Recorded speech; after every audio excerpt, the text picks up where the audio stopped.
there is this looming economic crisis that almost nobody is talking about, and I think it's really worth bringing up. We had on this program maybe 3 or 4 years ago an investment advisor, and I asked the question because I'm fond of the idea of investing, in green funds, right? Investing in companies that are doing good things, that are helping to green the world rather than kill the world.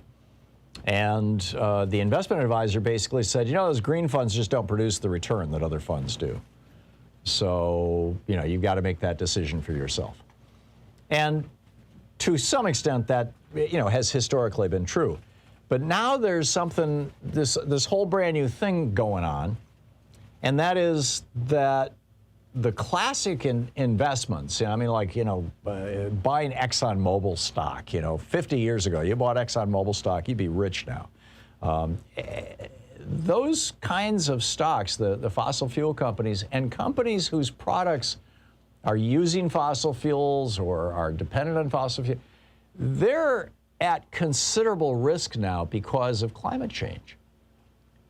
If we go to carbon pricing in the United States, and by the way, over 50 countries around the world have done this. China, this week, rolled out a massive carbon pricing exchange, basically a cap and trade system for carbon.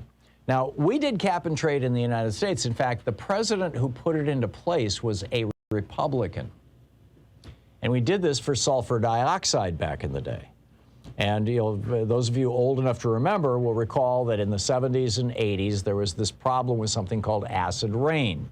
And what was happening was all around the world, precious antiquities that were out in public, old statues and things were being just, eroded. If they were made out of concrete in particular or out of stone, they were just dissolving. And the facades of many buildings were starting to disintegrate. In some cases, the paint on people's cars was being taken off because the rain was so acidic, and it was so acidic because of a compound called sulfur dioxide.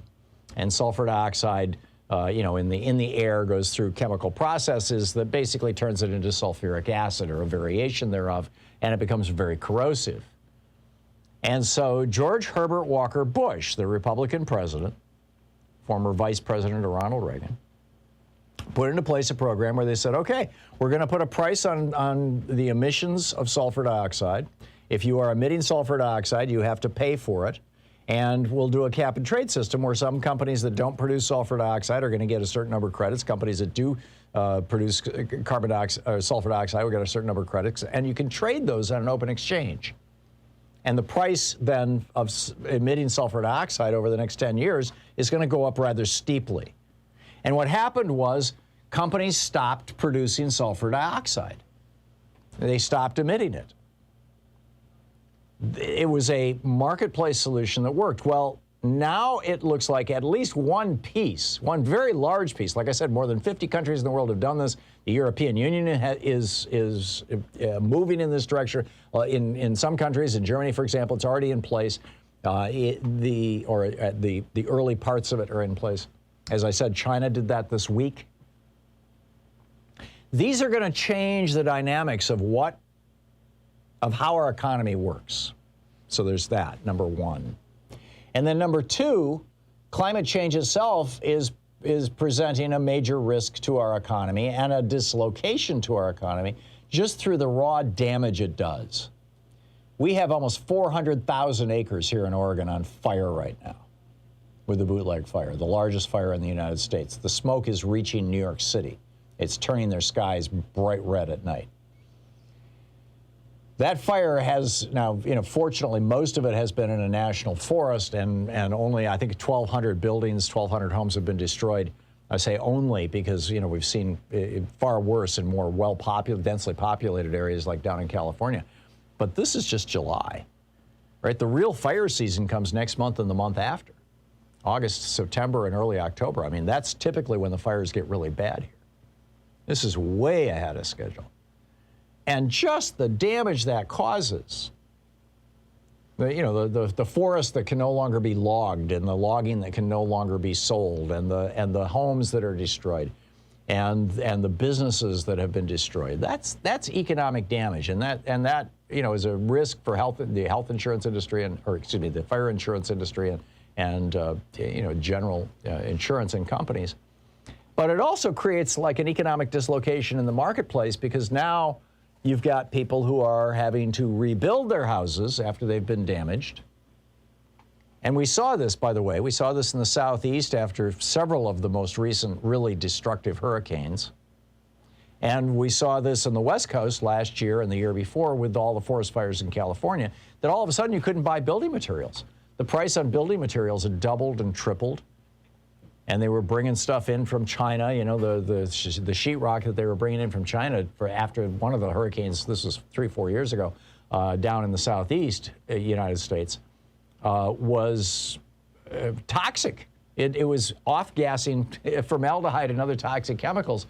And people, they rebuilt their houses with it, and then they had to tear it out again and replace it. So there's all these economic dislocations that happen as a result of these extreme weather events. And Joe Stiglitz, the Nobel Prize-winning U.S. economist, is saying that this in aggregate could be a major trigger for another major financial crisis if we don't undertake preemptive measures. And one of the things he says we need to do immediately is require banks to publicly disclose the risks from climate change, and the federal regulators need to be stress testing banks around the impacts of climate change. And by the way, just in the last 2 weeks, the Biden administration released an executive order on climate change-related financial risk. In the UK, large companies now have to disclose their carbon footprints. The European Commission has proposed the same rule. They haven't put it into place yet. A recent study by the Bank of England determined that banks were unprepared for a carbon price of US $150 a ton, which it determined would be necessary by the end of the decade to meet just the Paris Agreement's goals. And those goals are very, very short. They do not do what needs to be done. So, the Bank of Japan announced a new climate strategy on July 16th that offers no-interest loans to banks lending to environmentally friendly projects, supporting green bonds and encouraging banks to disclose their climate risk.